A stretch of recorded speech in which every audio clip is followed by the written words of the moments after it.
Remember to write us a note. There will be a notepad and pens on a table as you exit the building. Your attendance and feedback help shape future programming. Before we begin tonight, I'd like to remind you to please turn off your cell phones. After the interview, we will have some time for audience questions and answers.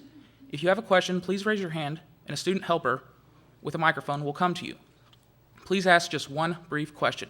And now I'd like to introduce you to the director of the Dole Institute, Bill Lacey.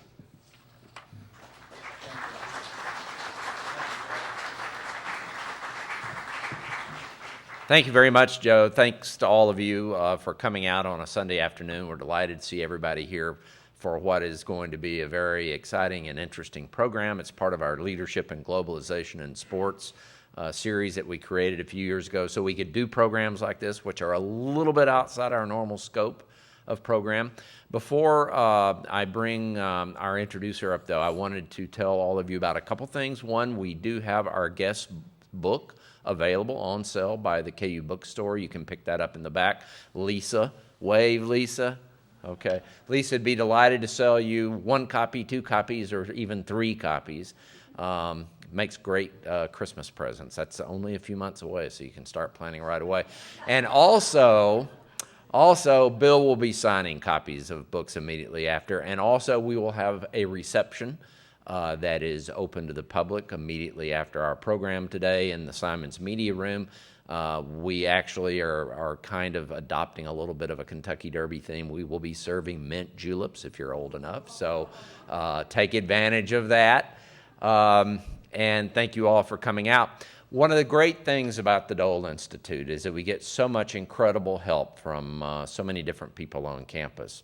And one of our good friends here at the Dole Institute is Professor Burdett Loomis, who all of you know teaches in the political science department. And Burdett is not only an expert on politics, but he happens to know a lot of other people as well. And he approached me, what was that, Bird, maybe 2 years ago, and had this idea for this program. And it took us a little while to put it together and make it happen, but we're very excited that we were able to get it done. So please welcome a good friend of the Dole Institute, Professor of Political Science, Burdett Loomis.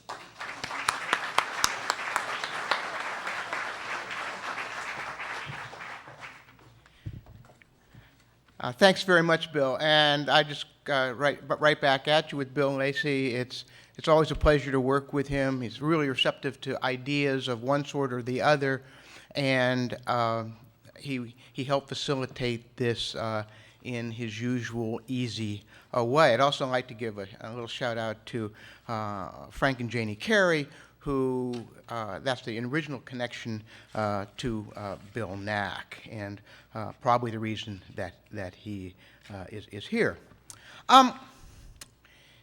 In 1954, I received a present from my father. It was a subscription to a new magazine. Not been tried, a weekly sports magazine called Sports Illustrated. 1954. I am a charter subscriber, and I was hooked immediately. It was just a revelation. I think in many ways it was a revelation in the magazine business. And so for the rest of my life, I've looked forward to Thursdays, the day that Sports Illustrated usually arrives. It's always been known for the quality of its writing, and the list of its best writers are a who's who of nonfiction, and that to say nothing of the superb photography. So it's my great personal pleasure to introduce one of those writers who have made my Thursdays so enjoyable for so many years. This afternoon's guest, Bill Nack, stands among the very best of Sports Illustrated writers and indeed of nonfiction writers in the country today, especially making his mark on the work on horse racing and boxing, 2 sports in decline over the last 50 years, but rich in drama and personality.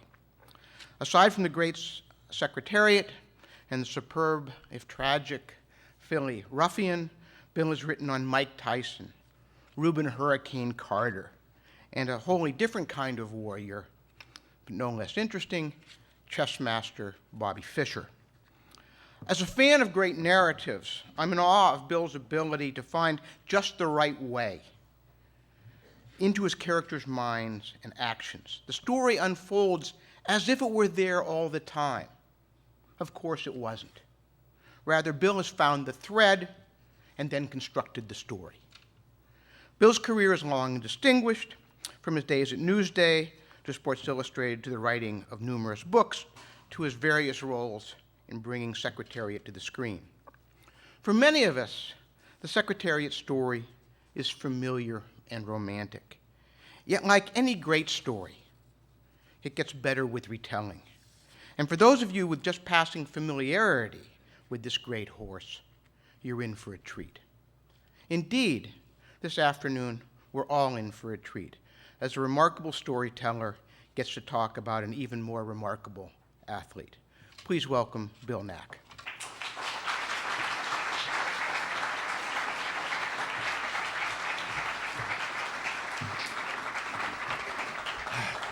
Thank you very much. I am here because of Janie and Frank Carey, but also it really all started a kind of a remarkable thing that I found there's a 5-minute window in my life through which I crawled to literary freedom. In 1968, I got back from Vietnam. I was a soldier over there, worked for General Westmoreland in the infantry. And when I got back, I came to work at Newsday. Bill Moyers was the publisher, and a wonderful editor there named David Laventhal. And at the time, between like 1968 and 1970, I covered town government, Islip Town, eventually covered county government, and I very slowly migrated over to environmental stuff. And what I was in 1971 was really a sewer writer. Long Island was building Suffolk County was building a very large sewer system, and so I was enlisted to find out as much as I could about tertiary treatment, phosphorus removal, nitrogen removal, et cetera. I can still today hold dinner parties in thrall with stories about activated sludge and things like that. But I was not happy doing that. I didn't find any kind of a literary future in it. I really loved writing and I loved reading, and I couldn't imagine F. Scott Fitzgerald writing about it, and he was my literary mentor.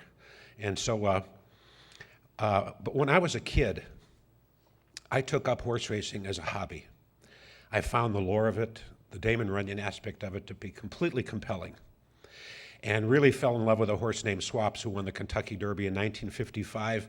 In fact, he so swept me away that I went and I memorized all of the Kentucky Derby winners from 1875, the first running, to the then present, which was 1955. And I just knew them by heart, and I loved their names, the way they rolled off the tongue.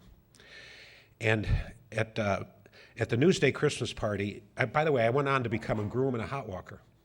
I worked at the racetrack. I rubbed horses. I took one to the post. I took one racehorse to the post in my life as a groom. Her name was Queen of Turf, and she won. And then I went off to college, and I became a journalist in college. I was the editor of the Daily Illini, the sports editor under Roger Ebert, and really got into it, but I never lost my love of horse racing. And during the summer, I'd go to the racetrack with my father. Most boys bonded with their dad over baseball games. I did not do that. I did at the racetrack. I cannot go to a racetrack today and smell a cigar without thinking of my father. And so anyway, I got up to there was a Christmas party at Newsday in 1971, and at the urging of my colleagues who knew my love of horse racing, everybody was pretty well into the eggnog. They said, "Bill, get up and recite all those Derby winners." So I think I'm the only person ever involved in a newspaper who ever did this, but I got up on the desk in the middle of the city room, and I started out Aristides, Vagrant, Baden, Daystar, Lord Murphy, Fonzo, Hindu, Apollo, Leonidas, Buchanan, Joe Cotton, Benally, Montrose, Macbeth, Spokane, Riley, Kingman, Ezra, Lookout, Chantalma, Ben Brush, Typhoon II, Plaudit, Manuel, and Lieutenant Gibson. Lieutenant Gibson won in 1900. I just gave you the 19th century. I will spare you the 20th. And when I dismounted from the table after I got through 1971, which was Canonero's year, David Laventhal, the editor of the paper, happened to be at that party in Suffolk, came up to me And he said, "Why do you know that?" What I didn't know is that David was a closet horse player. He loved horse racing, but nobody knew he was a bettor. In fact, it wasn't for a year later that he started picking horses in Newsday, the editor, under the nom de plume Clocker Dave. And so I said, "Well, David," I said, "I know that because everybody knows that, don't they? I learned that in second grade as part of the catechism in grammar school." And he said, "No, seriously." And I said, "Well," I told him my history, what I just told you. And he said, "You're not happy doing your job. You're not happy covering fresh water supplies and sewers on Long Island, are you?" And I said, "Not particularly." I said, "There are days in the Suffolk County Legislature where I'd rather be having a root canal." And he said, "I'll tell you what." He said, "Would you like to cover horse racing for us?" I thought, my God, he's going to make my hobby my job. And I said, "Are you serious?" He says, "Absolutely. We need a horse racing guy." Newsday was a 6-day-a-week newspaper, no Sunday edition since its inception. They were going to 7 days that April, and they needed a horse racing writer. They hadn't had one since the last one was canned for accepting money, taking a jockey's money and betting it, allegedly, gambling it on the stock market and losing it, and so he paid them back by writing favorable stories about them. That was the story I was told. So they hadn't had one. Captain Guggenheim, Harry Guggenheim, owned a big racing stable, the Guggenheim family, and he owned Newsday. But he was gone by this time, or on his way out. He had sold the paper to the Los Angeles Times. And anyway, my wife was standing across the room, and I said, "Let me talk to my wife for a second. This is a pretty major decision." So I went over and I said, "I've been offered the job of horse racing writer at Newsday. What do you think?" And Mary said, "That's a good idea. That's really good." I wanted to go to the White House, and I spoke Spanish, so I wanted to be a bureau chief down in Mexico or something, and climb the Andes with Simon Bolivar. And she said, "This is perfect for her." So I went back and I said, "I will do it. I'm your man." David said, "Okay, I got one request. I don't want everybody coming into the office saying, 'Has Bill lost his mind? What is he doing going from politics to horse racing?' So I want you to write me a note asking me for the job." So I did. And the only thing I remember of that note was one line. And it was, "After covering politicians for 4.5 years, I would like to have the chance to cover the whole horse." And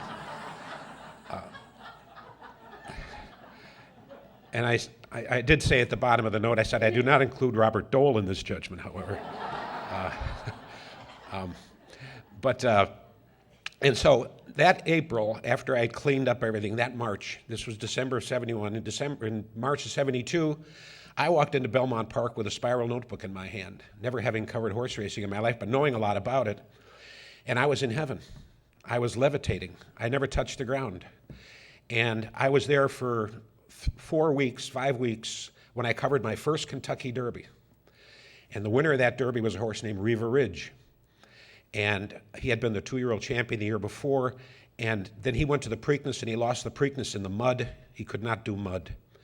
And then he came to the Belmont, and he was getting ready to run in the Belmont, and his exercise rider, a guy named Jimmy Gaffney, came up to me and he said, "Bill, I want to show you something." I said, "Okay." So we walked up the shed, and he waves his hand into the stall, and I looked in. I said, "Who's that?" And he said, "This is the horse that is going to make everybody forget Riva Ridge." And now I'd been on the racetrack for 6 weeks, 7 weeks. And I said, "Well, who is it?" And he said, "His name is Secretariat." He said, "He's not," I said, "Has he run?" He said, "No, he's never run." He said, "He just came up from Florida." And I said, "Well, who's he by?" He said, "Well, he's by Bold Ruler out of Something Royal." And boy, I knew enough about pedigree that was royal. That was royal blood. That was the Tudors. And I thought, gee, this is really interesting. And he's gorgeous. He looked like a Greek discus thrower. He had muscles on his muscles. He had muscles on his eyebrows. And I said, "Can he run?" He said, "I'm telling you." He said, "This horse is going to make them all forget Riva Ridge." I said, "That's a little early to make that judgment." I would soon learn that every time you went into a boxing gym to do a story about Sugar Ray Leonard or Muhammad Ali, there was some trainer pulling you aside and saying, "You think the champion's good. You ought to see my kid over here." There was always somebody in the background that hadn't proved himself who was going to be a world beater. It just is that way. And so I thought about it, and I thought, okay, I'll check this horse out when he runs. When are you going to run? He said, "Oh, a couple of weeks." Sure enough, 2 weeks later, I look in the program, and there he was. And I said, oh, that's that horse Gaffney pointed out. Looked gorgeous in the post parade, big chestnut horse. Anyway, they leave the gate, and one step out of the gate, on Secretariat's right, there was a horse named Quebec who did a left turn right into him. He was a separatist horse. And Quebec did this left turn and bang, right into his shoulder. He went down almost to his knees. He managed to struggle to his feet, and he was dead last. And they're only going 5.5 furlongs. That's a buzz. That's zoom, once around. That's not even halfway around. And so he finally got to his feet. He went to the outside. He was blocked by horses. He tried to take him in, couldn't get through, went to the outside, and he really didn't get any running room till the last eighth of a mile, and boy, he was flying at the end.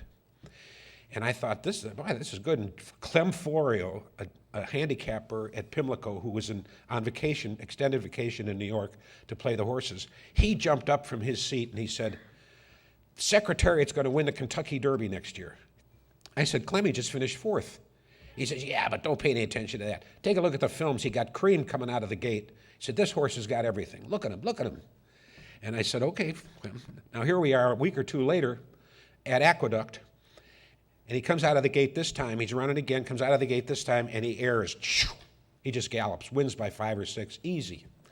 Clem jumps up again in the same press box, and he screams, Secretariat, that's my Triple Crown horse for next year. Well, Manny Kalish of the New York Post stood up and he gave Clem the ultimate put down. Ah, you New York guys. You Maryland guys. You come to New York and every 2-year-old you see, you think he's citation. Well, Clem was a boxer, as an amateur boxer, and he came up to Manny and they started doing this to each other, poking each other. And if you've ever been in a bar and guys do that, go out the front door or the back door, whichever comes first. It's a bad sign. And I and Mike Quinn had to jump in between them. Say, come on, you guys, knock it off. Oh, you think you know what you're talking about, the usual stuff. And so already this horse was stirring passions very early on. And so we went up to Saratoga, and he wins 3 races at Saratoga in succession, one more impressive than the next. Meanwhile, Reaver Ridge started heading downhill, and he was in the same stable. I got to know Secretariat, by the way, I forgot to mention, because I was going over to the barn every day to see Reaver Ridge. They were in the same barn. And I was totally lucky. Had Reva been with another stable, I'd have been going over to that stable, might not have ever met Secretariat. But I was over to see Reva so much that they got to know me, and that's when Gaffney came up and said, you got to take a look at this horse. Well, meanwhile, Reaver Ridge is going downhill, and Secretariat took off like a Roman candle at Saratoga. He won the Hopeful Stakes, 6.5 furlongs. He's dead last going down the backstretch. He never quite mentally, for a while anyway, as a 2-year-old, got over the beating he took in the first race. And so he'd come out of the gate and he'd just drop back. That was his style. You guys go, have fun, I'll see you later. I'll see you in about 55 seconds. And so in the Hopeful, he dropped out of the gate, dropped back to last, and in the distance you could see his blue and white silks disappear behind one horse, then reappear, then disappear, reappear, disappear, reappear. He ran from the far turn to the turn for home, less than 1/4 mile. He must have gone in 20 seconds, and he went from last to first. And he turned for home, and he galloped home and won very easily, the biggest 2-year-old race at Saratoga. At this point, breeders, Taylor Hardin, all these guys were running around, Alfred Gwen Vanderbilt coming up to Penny and saying, when you syndicate this horse, I want a share of him. That's how impressive he was as a breeding stallion. And so the rest of the year was a cakewalk. He got disqualified in the Champagne Stakes for coming in and bumping a little horse. It was ridiculous. He would not be disqualified today for the same infraction. But he won every other race, and he was spectacular. He was so spectacular that at the end of the year, he became the first horse in history to be unanimously voted Horse of the Year as a 2-year-old. No 2-year-old had ever done that. Native Dancer was Horse of the Year as a 2-year-old, but only 2 of the 3 voted for him. He had all 3 of the voting bodies vote for him. And so he comes to the beginning of the year. He's the heavy favorite to win the Kentucky Derby. Suddenly, his owner breeder, who'd been in a coma, died. Christopher T. Chenery passed away after suffering in a coma for at least a year. in a hospital up in New Rochelle, New York. And all of a sudden, the federal government came with its handout saying, okay, you owe us 70% of the estate, because that's what the estate taxes were in those days. Ridiculous, but that's what they were. And so they had to raise, in order to keep the farm, the yearlings, the weanlings, and everything else that their father had built up over the years, they had to sell their one biggest asset to pay the taxes, and that was Secretariat. They didn't want to sell Riva Ridge because his stock had gone so far down since the Triple Crown. He had lost his last 4 or 5 races by 65 lengths total. He had really lost it. He needed to be protected so that he could come back the next year and regain his value. So there was Secretariat, that 2-year-old. It just turned 3. He was syndicated for $6.08 million. In February of 1973, just before the Triple Crown year, it saved the farm, the yearlings, the weanlings, the broodmares, and Riva Ridge. The only one they had to sell was Secretariat. The entire state, I believe, was worth about $10 million, so they raised 6, and it was enough apparently to whatever else they could cobble together to do to save everything. And so here he was suddenly, the $6 million horse, first in history, the most expensive horse in history. I looked up and found out that gold was selling for $90 an ounce. He weighed 1,154 pounds. If you convert 1,154 pounds into ounces and then do the math on $90 an ounce, he came out to be worth about $270 an ounce, which is 3 times his weight in gold. And I wrote that in the newspaper, and that really attracted some attention. They said, wow, because you hear that phrase all the time. Well, here's somebody who's worth his weight in gold. Well, you could say to him, he's worth 3 times his weight in gold. And he was still a virgin. He had never bred a mare. They didn't know if he was fertile. And so these people gambled, each of them gambled $190,000 to buy a share of this horse. And so I started hanging around him, thinking I might get a good magazine story out of it, because I had questions whether he'd win the Triple Crown. One, he was by Bold Ruler, who was a great stallion for speed, but no son of Bold Ruler had ever won any Triple Crown race. No Derby, no Preakness, no Belmont. As great a sire as he was. His mother was by Prince Quillo. He was a stayer, but you didn't know whether he has inherited the staying power of it through his mother. And so I decided anyway, worth a magazine story. So every morning I got up, except for Easter when I hid Easter eggs. I had 4 kids. But I got up every morning, rolled out of bed at 5:30 or 6, got into my rattling green Toyota, and drove out to Belmont Park to see Secretariat. And I became kind of a fixture around the barn. And he comes into his first race after he comes up from Florida to he wins the Bayshore Stakes quite easily. He wins the Gotham Stakes at a flat mile quite easily. And he galloped out, by the way, after he won the mile in the Gotham, he galloped out another 1/4 mile. His momentum carried him another 1/4 mile further. And he finished 1.25 miles and won 59 2, which, had that been the Kentucky Derby, would have been the fastest Kentucky Derby of all time. He was already breaking records, pulling up in workouts and works. And people were thinking, boy, this horse is magical. This horse is magic. Well, then comes the Wood Memorial. I was over at the barn at Aqueduct when they were trying to bridle him. Eddie Sweat, his groom, tried to get the bridle in his mouth, the bit, and the horse kept throwing his head like this, like that. And Eddie said, come on now, Red, just quiet down here. Bring your head down. They bring his head down, tried to get the bit in. He'd go like this. And I finally said to Sweat, I said, Eddie, what's wrong with this horse? I've never seen him do this before. He said, he's just edgy. I said, edgy? I said, he's never been edgy in his life. A kid could ride him. He was a very docile horse with a poised demeanor. And I thought, there's something maybe wrong with this horse. And he said, no, he's fine.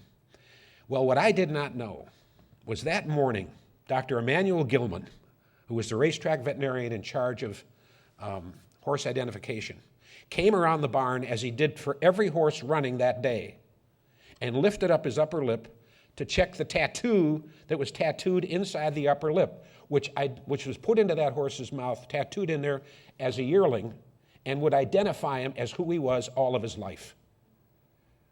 He died with that tattoo in his mouth.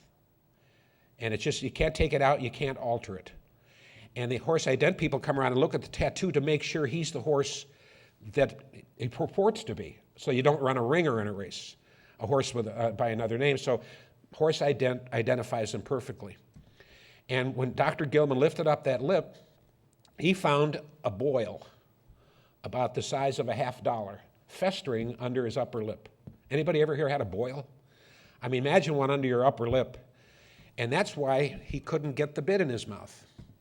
He told this to Lucian Loren, the trainer, and Lucian said, well, can he run? And Doc says, he's perfectly fine. He's not lame, but I thought you ought to know this.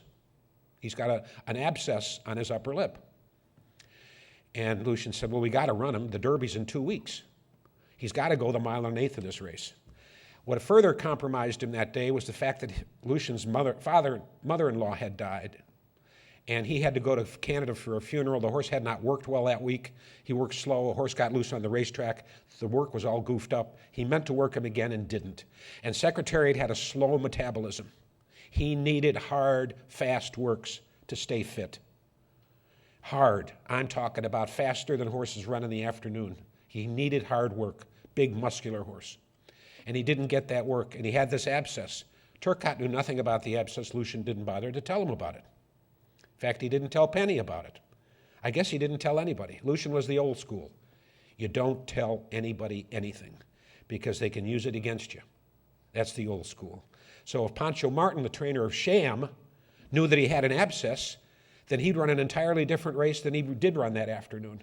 He waited and waited and waited for Secretariat while Engelite went out and took the lead, and he waited for Secretariat and waited and waited and waited, and finally in the stretch, Secretariat came up as flat as the bottom of a fried egg. He just didn't get untracked. He looked horrible.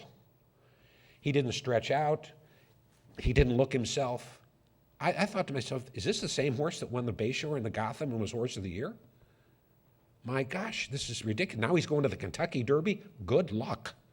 Going 1.25 miles? He's got no chance. Not off of this thing. Of course, I didn't know about the abscess. Turcotte was disconsolate. He couldn't figure it out. People said, oh, he's another bold ruler. Run him around 1 turn, he's fine. Run him around 2 turns, he fizzles out. So I thought all these days I put in on this magazine story, I had all these notebooks filled with stuff. Anyway, I thought, okay, we'll just go down to Kentucky and see what happens. So I go down to Kentucky, and, coward that I am, I had to pick for the newspaper, and so I picked My Gallant, the winner of the Bluegrass, to win the Derby, and Sham second and Secretariat third. One of the low moments of my life. Because I said to Turcotte, I went to the jocks room the day of the Derby. I came in there. Place was just tense. Penny was under pressure. Lucian was under pressure. The $6 million horse, how is he going to perform? If he loses again, what are you going to do? Ay, ay, ay.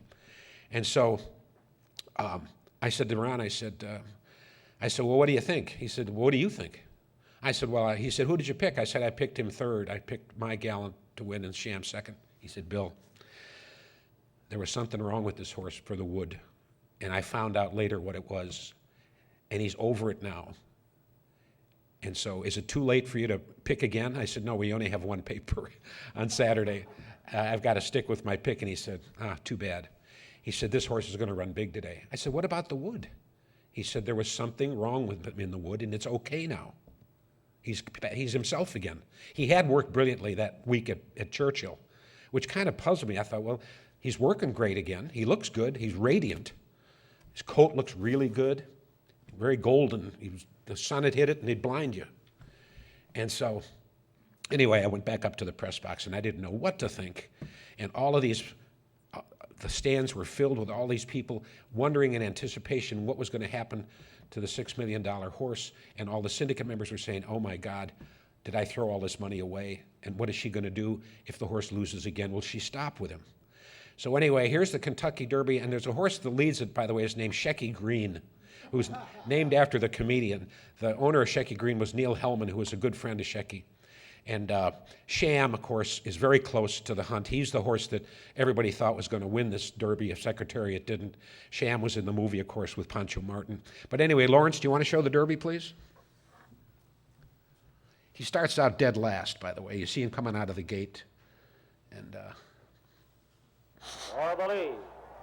On the inside, that's Angle White for the lead. On the outside, Shecky Green, Royal and Regal. Then on the rail, it's Restless Jet, followed by Our Native. Up on the outside is Gold Bag. They're by the stands for the first time.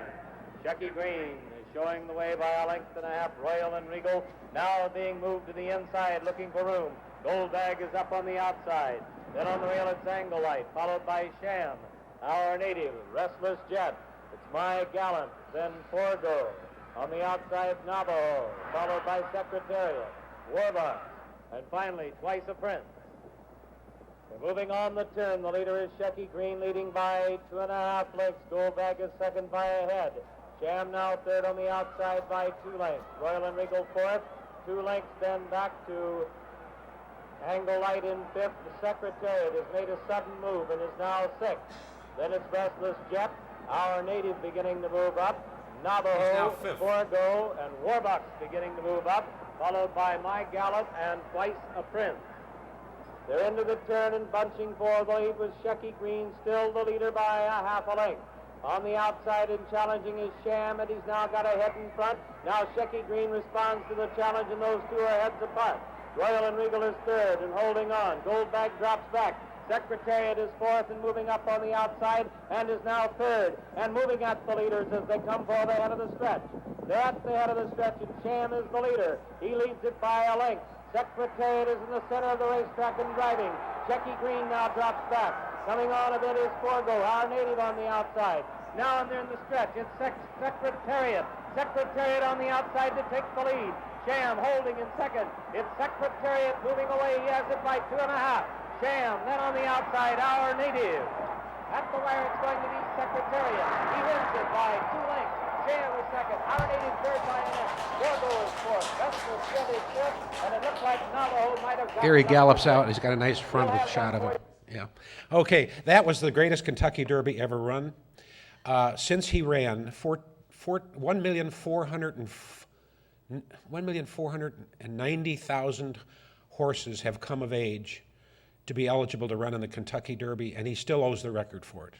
He said it 38 years ago.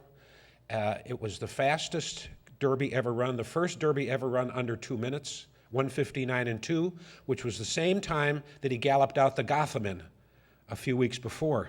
He was telling us then, forget the wood, go back to the Gotham. Horses will do that to you. They'll fool you sometimes. And of course, he had these physical conditions, which he overcame. And I mean, there were people dancing in the aisles when this horse won the Derby. There were 160,000 people there. There were rebel yells all over the track. The syndicate members were dancing in the aisles.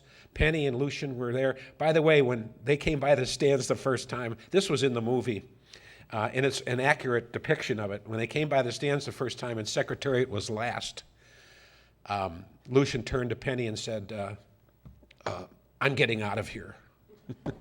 And she said, you're going to stay here with me. They were going to face the music together. And then, of course, very slowly, one horse by one horse by one horse, he started picking it up. Never a big burst of speed. When they got to the turn for home and he was lying fourth, Turcotte went like that to him. No response. He went again, no response. And Turcotte thought, oh, my God. So he said, I took my whip and hit him. No response. And he said, and I took the whip and I waved it in front of his right eye like that and went, whoosh. He dropped about 6 inches, hit another gear, and that's when he came up. He drew even with Sham and outfought him in the stretch. When no horse in history had ever before or since run every quarter mile in the Kentucky Derby or any other mile in a quarter race faster than the preceding quarter. He ran each quarter faster than the one before it. He literally gained speed throughout the entire race. He was going 35 miles an hour through the stretch the first time, and he was going 39 to 40 miles an hour in the stretch the second time. He ran the fastest last quarter in the history of the Derby, 23 seconds flat, which was faster than Shecky Green ran the first quarter. He was standing all the old notions of time on their head. And it was just a remarkable Kentucky Derby, still the greatest Derby I've ever seen by a horse that was just trained to the minute for it. And we all went off to Pimlico saying, maybe first horse in 25 years to win the Triple Crown. Maybe we'll have one again. I had given up. I'd seen so many horses win 2 of them and lose the third, lose the first, win the last 2, win the first, lose the second, win the last, all sorts of combinations, but they never could. It was like you never got 3 cherries coming up on the window. It was always 2 cherries and something else. And so it was very, very discouraging. And I thought, gee, here's my first year covering the beat. Maybe I got a Triple Crown winner. And I have all this stuff on him, right? I have all these notebooks. This is really cool. So off we went to Pimlico. And I was sitting under his stall one day, 4 o'clock in the afternoon on Thursday, and he leaned his head out of the stall right up above me.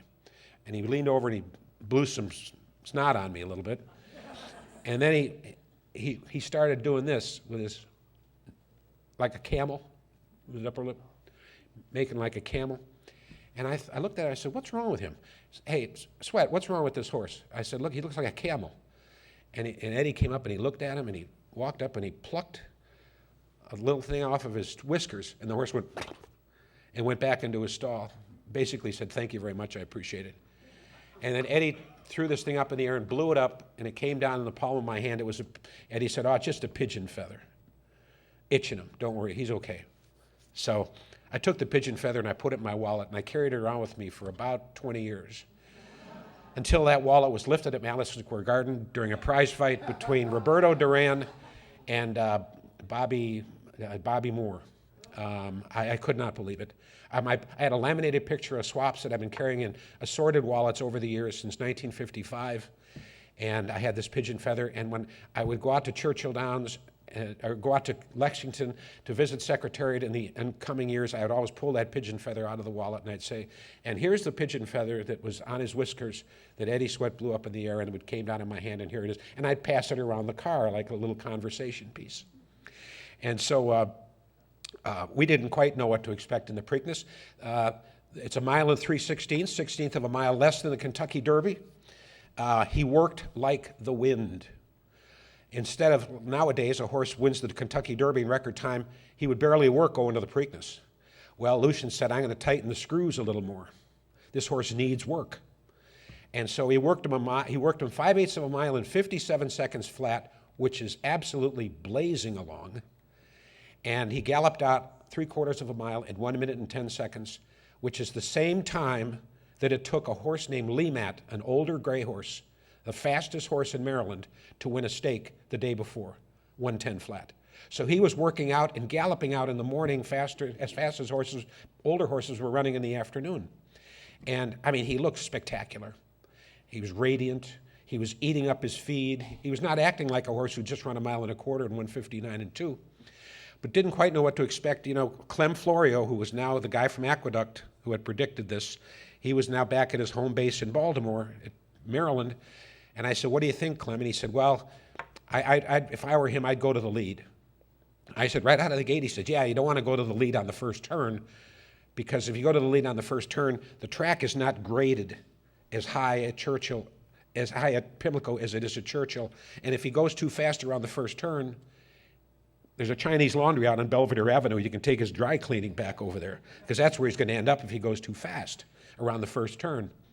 Well, Secretariat was a short-coupled horse, which means there wasn't a long distance down his back. His front legs and his back legs were fairly close together. And so, as a result, he ran, he was like a polo pony. He loved turns. He loved turns. The sharper, the better. He turned very well. As Ronnie Turcotte said, he takes turns like a hoop around a barrel. And so Turcotte dropped back to last in the Preakness, and as he's going to the first turn, he looked up ahead of him, and he saw the front runner, Ecole Taj. He saw the horse's head come up, and that means the jock on Ecole Taj was taking him back to slow him down. Well, when you're back, you don't want the front end slowed down. And so he moved his hands on the bridle, on the reins, as subtly as a man would adjust his cuffs on a tuxedo. And the horse felt Ronnie's touch like that. And horses don't run when you throw the reins away. They run when you pick them up. That's the signal to run. They grab the bit and they go. You've heard this saying, he took the bit between his teeth. That's when a horse takes the bit between his teeth, when he feels that signal and he grabbed it. So watch what happens on the first turn. Lawrence, let's see the Preakness. He breaks last again. His head.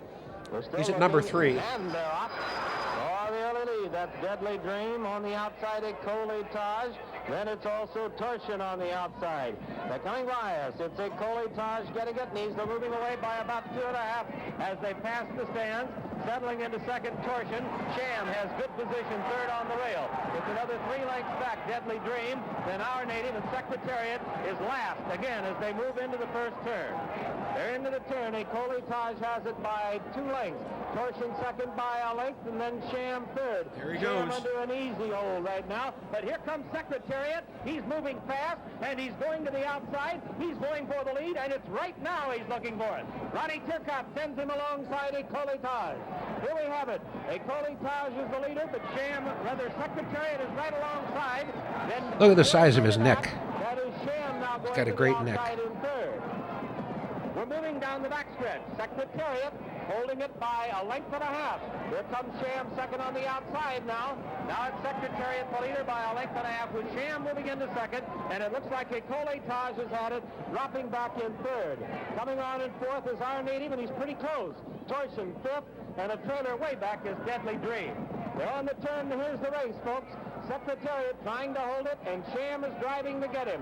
These two are beginning to open a few lengths as Our Native settles into third, and he has about 3 lengths on Ecolitage. Head of the stretch, Secretariat 2.5. Sham under a strong left-handed whip, and he's making a run now, but it's still Secretariat holding on. Secretariat by 2 lengths. Sham driving second. There's a strong left-handed whip again by Pinkai. He goes to it time and time again, but Ronnie Turcotte has his whip put away, and Secretariat has him put away. He's beginning to draw away. It is Secretariat. He's coming to the wire. He wins it by 2.5, almost 3. Sham easy second. Our Native third. Ecolitage fourth. Deadly Dream fifth. And Torsion is sixth. And it was... Not to sound redundant, but that was the greatest Preakness that was ever run. Sorry. The electronic teletimer malfunctioned. It caught him in 1:55, which is ludicrous. The track record was set by Canonero in 1971, the year I stood up on the table in the middle of the city room. He ran in 1:54 flat. The 2 clockers of the Daily Racing Form, Frenchie Schwartz and Gene Robinson, disagreed with the electronic timer, which everybody agreed malfunctioned, and they caught him in 1:53 and 2. So in the official chart, he broke the track record by 3/5 of a second. I don't know how it happened, but the official track photographer, next to whom I was standing during the race and was in charge of crowd control on the jockey stand, he reported that he had clocked the horse in 1:54 and 2. I don't think so. Maybe he did, but I did not see a clock or watch in his hand. But anyway, that's the time that was recorded. So whatever. There was a lot of confusion over the time afterwards. Andrew Beyer, who does speed figures, had predicted that the horse, if he ran as fast as he did in the Derby, given the speed of the racetrack, his final time would be 1:53 and 2. CBS Television did a split screen of Canonero and Secretariat's Preakness, showed them simultaneously, and Secretariat beat him by 3 lengths. 1 length for every 1/5 of a second. That's 1:53 and 2. So I'm sorry, it was the fastest Preakness ever run. And now, what did we have? Sham could not catch him. He was sort of out of the picture, although I talked to his trainer beforehand, and everybody was talking about this horse. He was the only being in history that was on the front of the 3 largest news weeklies in America on the same week. He was on the front of Time, Newsweek, and Sports Illustrated on the cover that week. Obviously the Haldemans and Mitchells of the world, they were on quite frequently if they made news, and they were frequently making news in those days. But Sports Illustrated was the wild card, but of course, since he was a sporting figure, he was on the cover there too. And I know a lot of people who have those 3 covers framed. They're kind of neat. And another thing was going on. The Vietnam War was still happening. We weren't actively engaged as we had been in 1968, but we still had a lot of troops over there, and a lot of people were getting killed. And it had become another long, depressing run in combat and burning and shooting and killing and body bags, etc.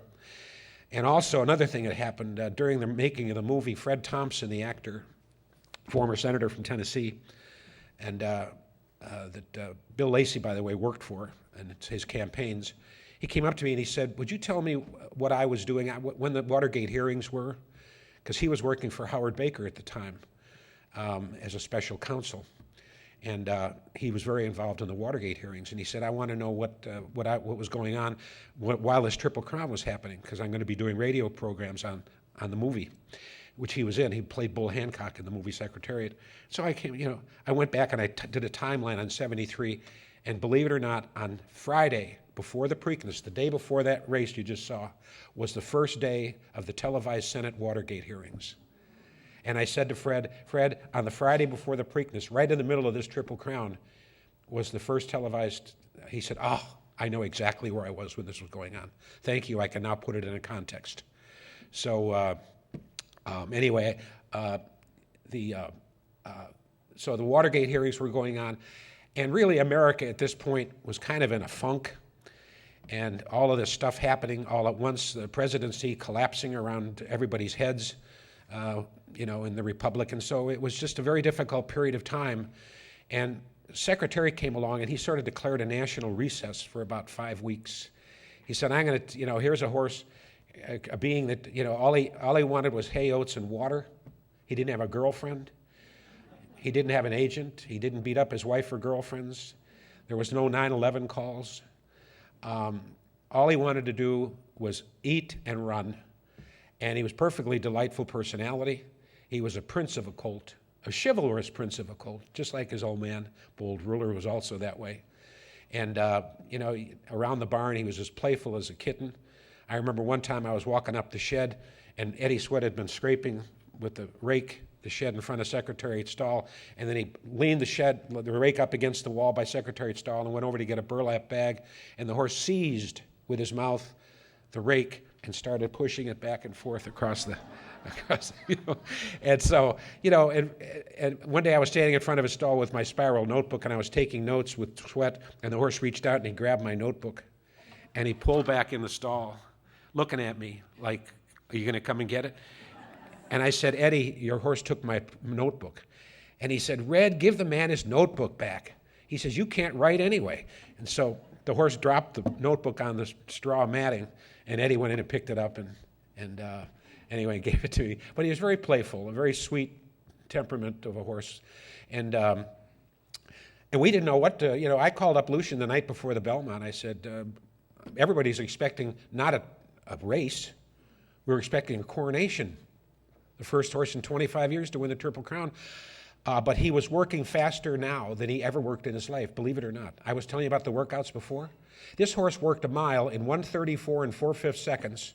A day or two after or before, I can't remember which, one of the best older horses in America, Tentam, won the Metropolitan Mile at Belmont Park in 1:35 flat. So he worked in the morning a fifth of a second faster than Tentam ran a race in the afternoon. This was unheard of. And then right on the eve of the race, he worked him a very fast half mile. And on the morning of the Belmont, I was just exhausted. I was up every morning. I was at the barn. I was walking around talking to people. What's going to happen? I called Lucian the night before on Friday night for my story, my advance. And I said, Lucian, what do you think what's going to happen tomorrow? He said, I think, French Canadian, I think he's going to win by more than he's ever won by in his life. I said, really? By how much? He said, I think he'll win by 10. I said, wow, that's a lot of lengths, man. He said, yeah, but this horse is really fit. I'll tell you how fit he was. The morning of the Belmont, instead of going home to Lloyd Harbor where I lived, or to Huntington where I lived, I decided to stay at the office because it was much nearer the racetrack, Garden City office of Newsday. And I decided to sleep on one of the probably the same table I stood on when I recited all those Derby winners.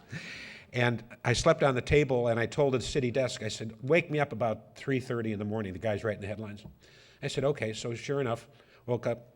They woke me up. I got up, washed my face, changed my shirt, and I drove to the racetrack. I got there about 4 o'clock in the morning, 3:30, and I sat down and went to his barn. The guard said, gee, Bill, you're here awfully early. I said, yeah, I'm so eager and anxious, I can't sleep much anyway. So I sat down next to a tree by Secretariat's stall, not by his stall, but by the barn he was in. And I could hear the guard up in the tack room next to Secretariat stall playing solitaire. I could hear the snap of the cards on the table. And I sat down by a tree and I fell asleep with my back against the tree, and I woke up at the crowing of a cock. They have roosters all over the backstretch. It's almost biblical. But I get up and I said, okay. Henny Hoffner comes up the shed and he said, hey, Charlie, get the big horse ready. Take him out and walk him around this walking ring a little bit. So they got him. He said, it must be dull in that stall all night. So he gets up, puts on the lead shank. Charlie takes him out of the barn. There was a little walking ring, about a quarter of the size of this entire hall, but it was a cinder block with a little barn at the end of it where a girl named Robin Edelstein had stabled her pony. She was in the stall, rattling around with a bucket to feed him some water, and the horse is walking around, and he's like this. He usually walked real docilely, but now he's got his head arched like this, and all of a sudden she rattles the bucket against the wall real loud. Crank, clank. Well, that horse heard that, and he went up on his lined legs, and he's pawing at the sky like this and walking on his hind legs, and Charlie's under him like he's under a thunderclap, and he's going, come on down, Red, come on down. And the horse came down, and he was like in dressage. He was hitting the ground like a dressage horse, barely touching the ground. It's like he's on springs, and he's going, and his eyeballs are rimmed in white. His nostrils are flared. I mean, he looked like he was going to the breeding shed. Did you ever see a stallion go to the breeding shed? I mean, it's a pretty, there's a lot of testosterone in the air. I'm telling you. And that's the way he was. He looked like he was ready to breed a mare. And, like an 18-year-old kid. And anyway, no, I'm not going to bother rewording that. But he, and so she rattled the bucket again, and he went up again. And he walked around on his hind legs, and he's dancing, and he's looking like this. His shoulder is like golden. He looked like a myth, something out of myth. And I thought, my God. And then all of a sudden, Henny comes running out of the barn, and he said, take him in, he's going to hurt himself. And so Charlie, he was out there for about 3.5 minutes. That's all. And he finally took him back in the barn because he was afraid he was going to kick himself or hurt himself somehow. And I ran around the barn, and I got this girl's name. I said, what's your name, Robin? Did you realize that you just had Secretariat standing on his hind legs twice? And she said, no, what happened? I said, you're rattling that bucket, and that horse went up. She said, oh, I'm sorry, I didn't know he was here. I said, well, that's okay, don't worry about it. They took him back in. So I got her name. She's in the book. And I think she's also in that story, Pure Heart, I wrote about the death of Secretariat. But anyway, we really didn't quite know exactly what we were going to see, but I was expecting to see something quite out of the ordinary. I didn't exactly know what it was going to be, but I had seen that morning the fittest racehorse I ever saw in my life, and I'd been around the racetrack since 1955, which was 18 years earlier. And I'll tell you, he was on springs. And of course, he walked to the post, looked like a cow out there, just docilely lumbering along, hardly doing anything. I walked over with him from the barn to the paddock, and he was grinding at the bit like this, and his eyes were all white. You could see the whites of his eyes. But then when he got on the racetrack, he just walked along real easy. They put him in the gate, and we didn't know if he was going to come from behind. We didn't know what Sham was going to do. All we know, this is the longest of the Triple Crown races. It's 1.5 miles. The track record was held by a wonderful racehorse in the Hall of Fame today named Gallant Man. He ran the 1.5 miles in 2 minutes and 26 3/5 seconds in 1957. Lawrence, could you run the Belmont, please? Line and they're off. Looks like the early lead goes to My Gallant. Yes, My Gallant going for the lead with Twice the Press on the outside. Secretariat away very well, has good position on the rail, and in fact is now going up with the leader. They're moving for the first turn. It is Secretariat. Sham on the outside is also moving along strongly, and now it's Sham. Sham and Secretariat are right together into the first turn. My Gallant has third behind them. Then it's Twice the Prince, and the trailer is Private Smiles as they go by the turn. Those two together, Sham on the outside. Sham getting ahead in front as they move around the turn with Secretariat second. Then there's a large gap. Make it 8 lengths back to My Gallant in third and Twice the Prince fourth. And Private Smiles is still a trailer. They're on the backstretch. It's almost a match race now. Secretariat's on the inside, by ahead. Sham is on the outside. They've opened 10 lengths on My Gallant, who is third by ahead, with Price of Prince fourth. Then it's another 8 lengths back to Private Smiles, who is trailing the field. They continue down the backstretch, and that's Secretariat now taking the lead. He's got it by about a length and a half. Still Sham, 10 lengths back, My Gallant, Price of Prince. They're moving on the turn now. For the turn at Secretariat. It looks like he's opening. The lead is increasing. Make it 3 and a half. He's moving into the turn. Secretariat holding on to a large lead. Sham is second, and then it's a long way back to My Gallant and Price of Prince. They're on the turn. Its Secretariat is blazing along. The first 3/4 of a mile in 109 and 4/5. Secretariat is widening now. He is moving like a tremendous machine. Secretariat by 12. Secretariat by 14 lengths on the turn. Sham is dropping back. It looks like they'll catch him today, as My Gallant and Price of Prince are both coming up to him now. But Secretariat is all alone. He's out there almost a 16th of a mile away from the rest of the horses. Secretariat is in a position that he's impossible to catch. He's into the stretch. Secretariat leads his field by 18 lengths. And now Price of Prince is taken second, and My Gallant is moved down to third. They're in the stretch. Secretariat has opened a 22-length lead. He is going to be the Triple Crown winner. Here comes Secretariat to the wire. An unbelievable, an amazing performance. He hits the finish 25 lengths in front. It's going to be Price of Prince second. That was the greatest performance by a thoroughbred racehorse in history. Not just there's Penny. That was cool. I'm sorry, I should have started talking. I forgot they were going to show that. That's really neat. He broke the world's record on a dirt for a mile and a half, and he broke the great Gallant Man's record by 2 3/5 of a second. That's almost unheard of. It was not just the best Belmont ever run, but it was the greatest. Many horsemen think it the greatest performance in the history of the sport. And it was just, I mean, there were people just awed. A couple of weeks later, Jack Nicholson didn't know anything about horse racing. He's the greatest golfer that ever played the game, probably. And but he got caught up in this thing during the Triple Crown because he saw him on the front of Newsweek, Time, and Sports Illustrated.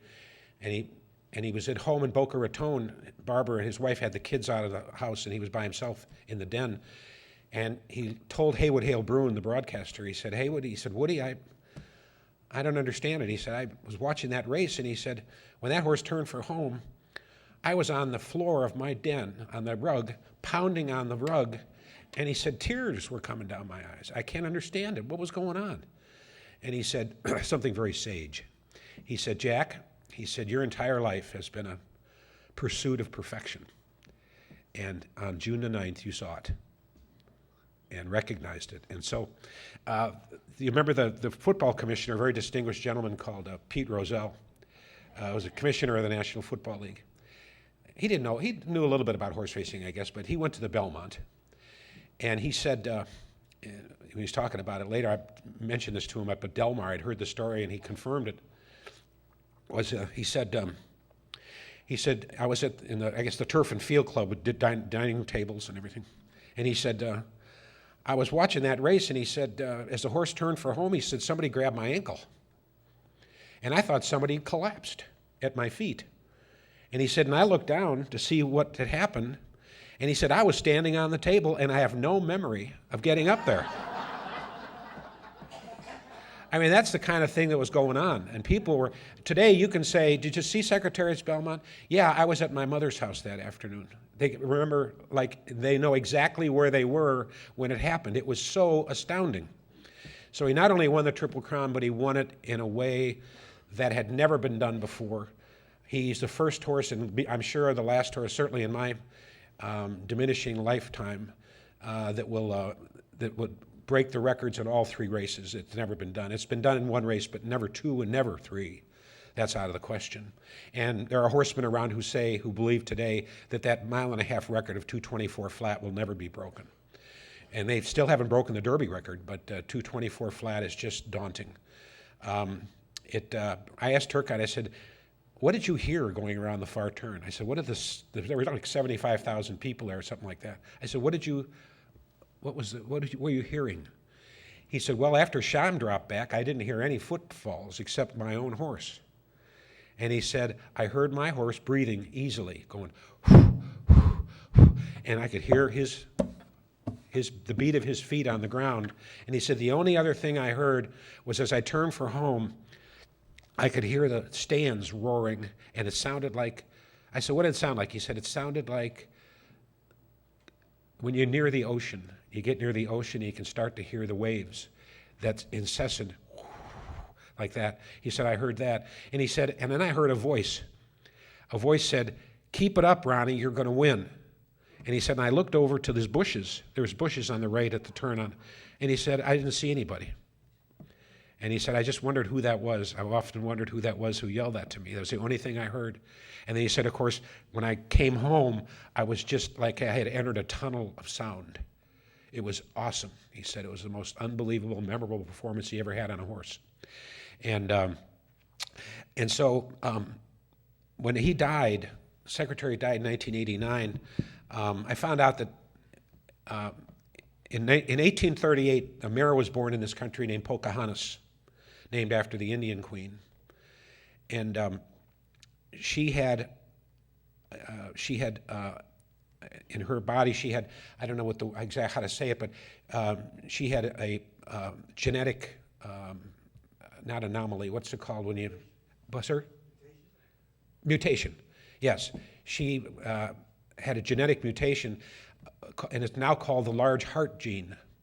And this large heart gene can only be passed through females. And Pocahontas passed it on to a number of horses. Believe it or not, Sham had that gene. His heart was very large also when he died. It was autopsied at about 18 pounds.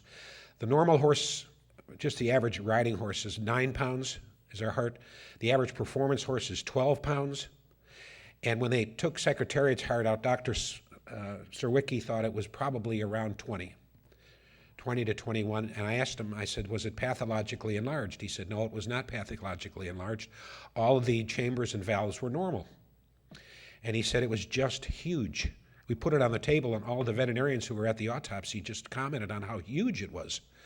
And he said that probably explains why he was able to do what he did. He was able to crack up and synthesize oxygen faster than any other horse and remove the lactic acid. And it also gives us a hint about why he needed such hard works between races, because he was building up all of this energy, and it had to be expended with this slow metabolism he had. And so Pocahontas, he got the gene through something royal, his mother, who got it through her mother and her mother before her, and it traced it all the way back to Pocahontas. And so that's probably accounts for the largeness of the heart. That's my story, and I'm sticking to it. If anybody'd like to ask me some questions, I would be willing to. Thank you. I'm going to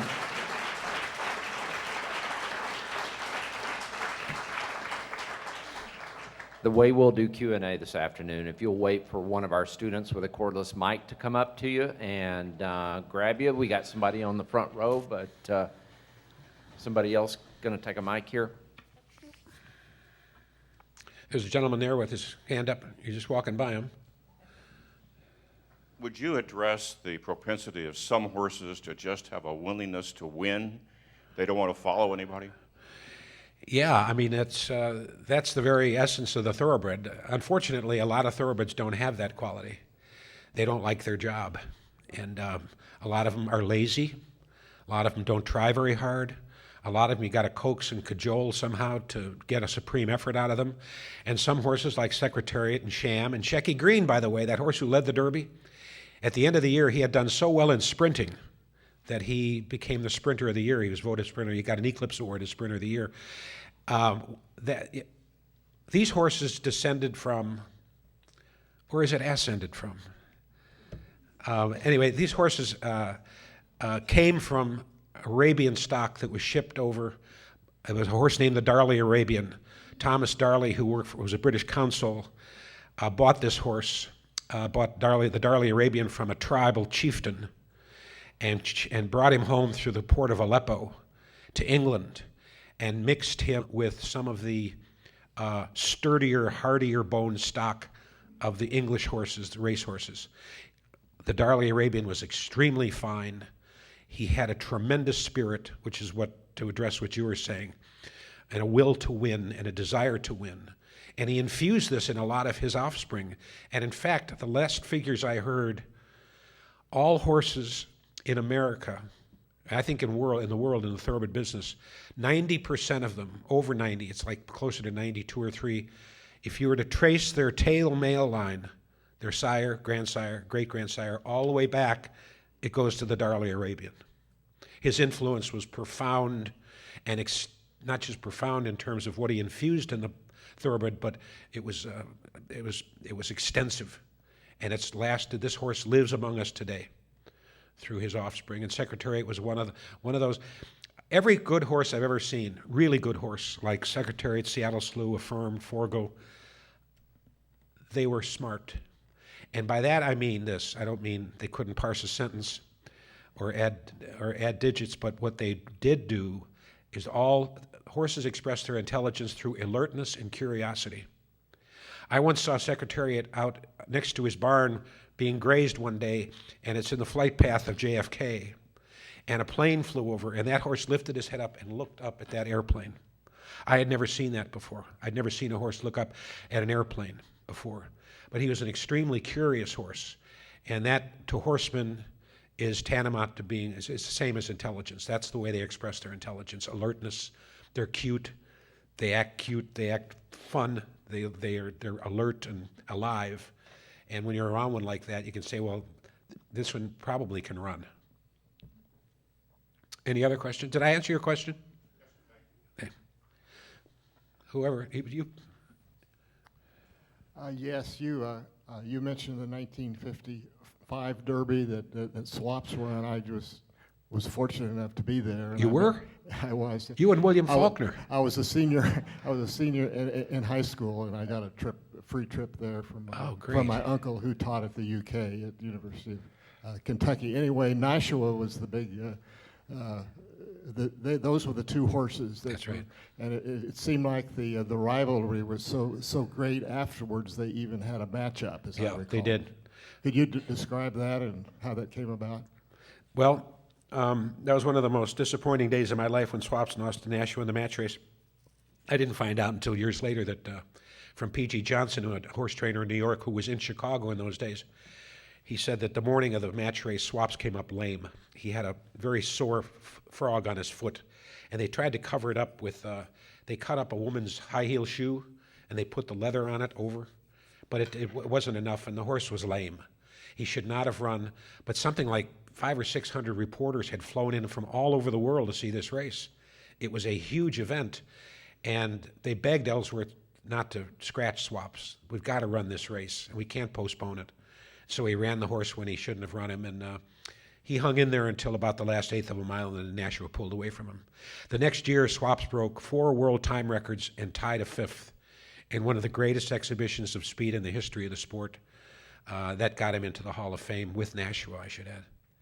And but I was at the racetrack the first time I went to the races in 1955. Swaps was my hero. He had won the Derby, and I went out there with my father. I'd never been to the races before. I rode horses, equitation horse. I rode in horse shows and other things. We owned a horse. My parents bought us a horse, my sister and me. But I went out to the races with my dad, and all of a sudden, this gorgeous-looking chestnut comes walking out of the tunnel with Bill Shoemaker on him between races. He was exhibition. He was just parading for the fans. And the announcer said, "Ladies and gentlemen, coming on the racetrack right now is the 1955 Kentucky Derby winner, Swaps, who's preparing for the American Derby that'll be run at Washington Park on so-and-so in 2 weeks." And that's my horse. So I dashed down to the rail, and a bunch of kids. I was one of a bunch of kids. I was 14. And I yelled out, I said, "Bill, over here." Shoemaker, like I knew him, like he was a buddy of mine. And Shoemaker, whom I got to know quite well many years later, very well, actually, when I covered the sport, he brought him over, and that horse dropped his head over the rail, and I reached up my hand like this, and he breathed on it. And I can still feel the hot breath on the back of my right hand. And it like infused me with this magic milk. And it changed my life. I mean, after that, I said, this is it for me. I've got to do this. So all the stuff that happened standing up on the table all followed in sequence from this horse breathing on my hand. And that's when I ran home and memorized all the Kentucky Derby winners. And that's why I'm here today. Instead of covering tertiary treatment for the New York Post. No, I've never washed this hand. Do you know what it's like for a horse to breathe on your hand like that? It is the coolest feeling. It's a very affectionate kind of a thing. You know, it's very sweet. That's how they communicate. Yes, sir. Bill, I want to thank you for bringing back memories of my childhood. I also spent my youth with my dad at Aqueduct and the old Jamaica, Belmont Park, Bill Hartack, Shoemaker, our hero. Remember horses like Kelso. Oh, he was a monster. Oh, my God, yes. Anyway, my question is, how important was Ron Turcotte's riding to Secretariat's winning? Well, you know, I think in the Kentucky Derby, Lucian wanted to go to the lead. He wanted him to break the horse out of the gate and go right to the front. And Ronnie said, Lucian, I don't want to do that. Ronnie, I want you to go out there and don't get in any traffic trouble. You won't get in any trouble if you're on front. He said, yeah, but Lucian, it's 1.25 miles. I think we should just let him do what he wants to do. I'm just going to throw the reins away and just let him come out of the gate and do what he wants to do. And Lucian finally said, acquiesced, and he said, okay. He said, but it's your fault if this horse, everything's always going to be Ronnie's fault. And so Ronnie just kind of threw the reins away when the gate opened, and the horse went back to last. He just galloped along. Doot, doot, doot, doot. Then all of a sudden, he picked him up a little bit, going by the stands, and just... and one of the things Ronnie did not do was he did not get in the way of the horse. He let him do what he wanted to do. He had confidence in the horse. He rode the horse with complete confidence. And other jocks would have rushed him up there, got him, and maybe got him, I don't know. Who knows what would have happened? But all I know is that Ronnie timed everything perfectly. And I said, you started moving in the Derby around the first turn. You picked up one horse, then another. I said, did you do that? He said, I had nothing to do with it. He said, I just went along for the ride. This horse knows exactly what he wants to do. And he said, by the time we turned for home and we had to be there, he was there. And he said, we were in a perfect spot. He said, I roused him and tried to get him to run. I hit him. He didn't want to run. He said, he was like he was saying to me, cool it, Jock. I know what I'm doing. And then he waved that whip in front of his right thing and whoo, he took off, grabbed the bit and went choom, like that. And Ronnie left him alone. I thought he rode him brilliantly at the Preakness. One of the reasons I think he rode him brilliantly at the Preakness is because he went against all conventional wisdom. He moved the horse very fast around the first turn. I said, how did you tell him to go? He said, I just made a very quiet move with my hands. You ever see a guy adjust his cuff with a tuxedo? Just real quiet. And he said he felt me immediately and he grabbed the bit and he took off. He said, but that was him again. He said, and I just sat there and let him do his deal. And of course, in the Belmont, he let him run up to the lead, and Sham came alongside, and he never for an instant. I said, did you know how fast you were going? I mean, they were sprinting. Did you hear that Chick Anderson called? He said, they've gone 3/4 mile in 1:09.4. You know how fast that is? And he still had a 3/4 mile to go. He was only halfway through the race, and he's already running as fast the first 3/4 mile as sprinters leaving the gate run 3/4 mile. That's what they run. 1:09.4, 1:09.3, 1:10 flat. That's fast. And he still had a half race to go. And Turcotte said, I had no idea how fast I was going. You hear this thing about jocks have a clock in their head? Well, maybe some of them do. But Ron's alarm didn't go off. Because he said this horse was running so easily, he was just choo, choo, choo.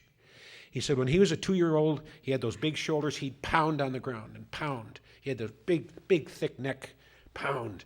That's one of the reasons I didn't think he'd stand training. I thought he'd break down. But he had this little short cannon bone from his knee down to his ankle. It was about this long. Most horses are like this. And that short cannon bone really helped him. God, you couldn't have broken him down with an axe. He was like a piano legs. Boom. He had real hard, thick bone. Beautifully made horse. Chick Lang, the great the general manager at Pimlico, said it is as if God had decided to create the perfect horse, not just anatomically, but in every other way. He gave him speed. There's an old Arab saying that God took the south wind and blew it and created the horse. There's an old Arabic, they explain that. But anyway, this horse kind of embodied that sort of thing. But I know if I sound a little frantic about this, but you don't see perfection very often. It's like Charlie Hatton said, it's like looking at a bunch of gravel and seeing the Koh-i-Noor lying there. You pick up this Koh-i-Noor diamond, and it's about, how many carats is a Koh-i-Noor? Like the Hope diamond? And he said, this is the way that's when Charlie Hatton, the great turf rider, first saw him in the paddock in Saratoga. It was just astonishing. So did I answer your question? Any others? Yes, ma'am. Ma'am, why don't you come up here? Yeah, what's your question? Okay, we'll get to you in a second. You happened to be visiting the farm a couple of days before Secretariat died, and you learned that day the Secretariat was sick. How emotional was it? Was it like losing a dog or a family member, or what? Yeah, it was like, one of the reasons in pure heart I broke down and cried against the wall of a hotel when I found out he had died. And I went on the Charlie Rose show that night, and I was trying to explain why. Because Charlie Rose asked me, how did you react? I said, I cried like a baby. He said, why do you think? And I said, the horse, I was happily married in those days with 4 kids, and I was on top of the world. I was a horse racing rider, and this horse comes along, and I happen to be there at the perfect intersection of time and space.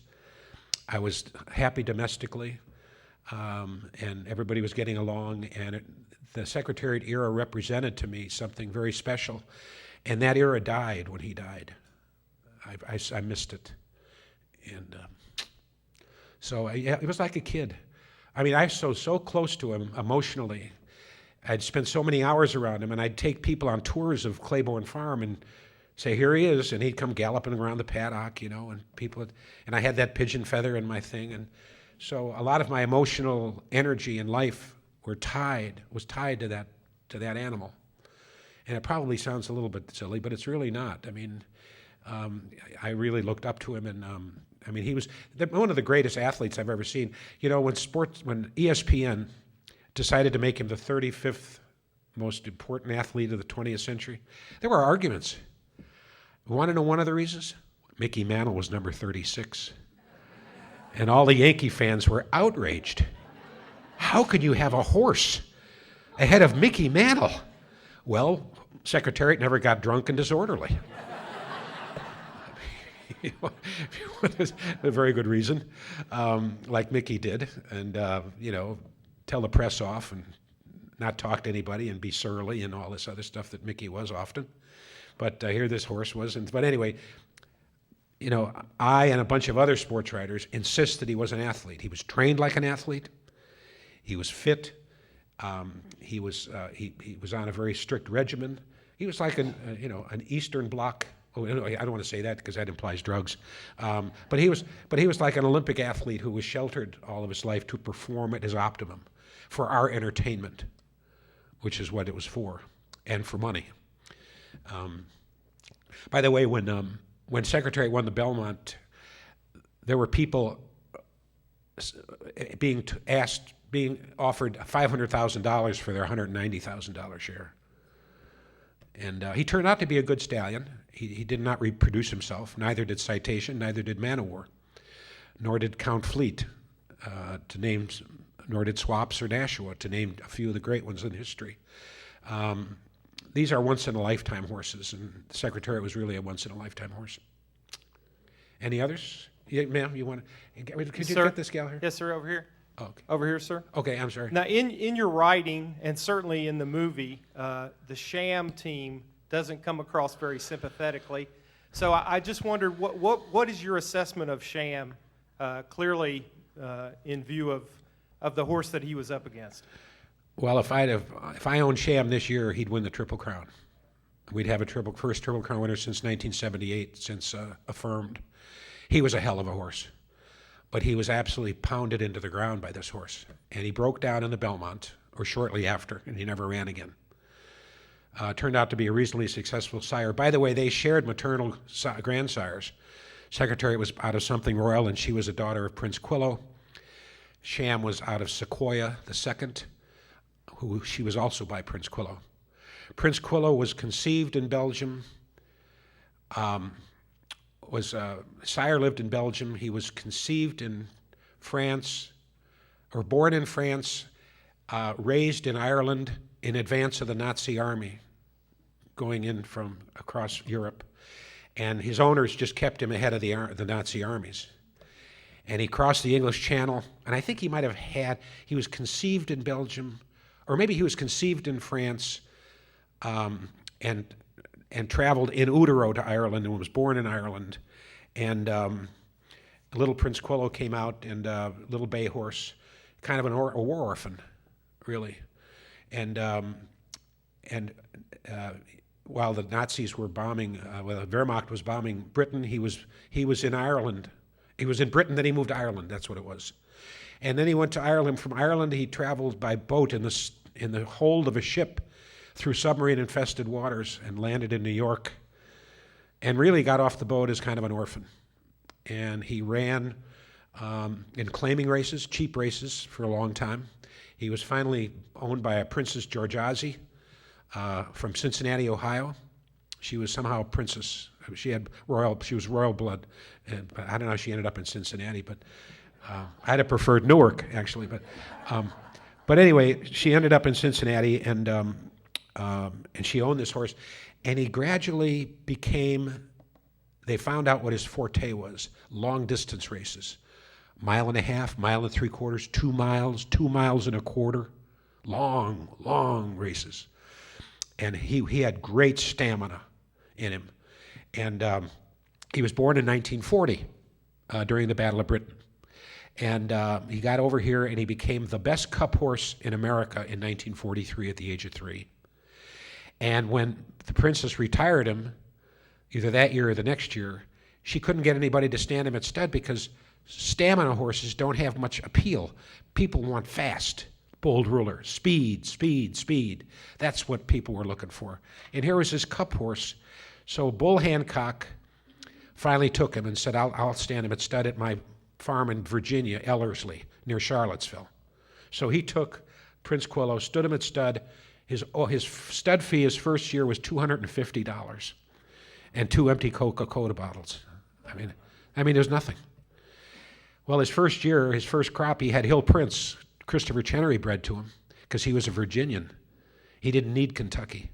So Mr. Chenery in Virginia, that's where Secretariat was born, in Virginia. He had that farm in about 25 miles north of Richmond.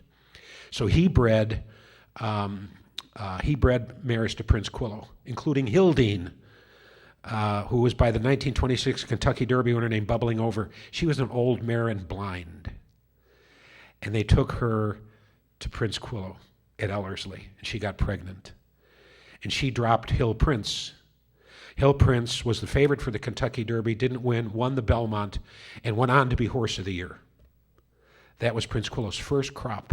Well, immediately he was moved from Ellerslie to Kentucky, where he became an extremely popular and successful stallion, this little war orphan.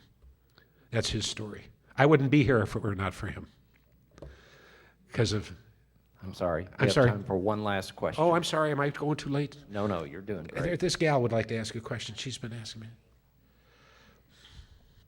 I grew up showing quarter horses and warm bloods, and so I'm not a big fan of the thoroughbred. I can't deny it. But the thoroughbreds of my time are extremely different of the thoroughbreds of Secretariat's time, and they seem to be breeding them to more, especially the racehorses, like more streamlined, small, and they can't hold up the length of the race, especially in the Triple Crown. I heard there was an evaluation of the length of each race, maybe to accommodate the new like tiny little thoroughbreds. I was wondering what your thoughts on that were. Accommodate the what thoroughbreds? The new little thoroughbreds, and not the big thoroughbreds, big boned like Secretariat. There's always been a movement. It's never been stilled since I came, to make the Preakness the first race because it's shorter, the Derby the second, and the Belmont the third, make the Preakness a 1.125 miles, the Derby a 1.25 miles, and the Belmont a 1.5 miles. That makes sense. But there are many people bound to tradition, as I am, who want to keep it the way it is, even as lopsided and as awkward as it is. And because if you change it, then it's like introducing steroids to baseball. It screws up all of the statistics. You don't know who's better or who's aided, and it's a different game. It would be a different game because you couldn't say that a horse winning in this new format would be a Triple Crown winner like all the others before him. Yeah, it would change it, and so they've a lot of resistance to changing it, and I'm among the resistors, and I'm probably outdated, but I don't care. I think it should say yes. Is that it? Okay, thank you. Thank you very much, Bill.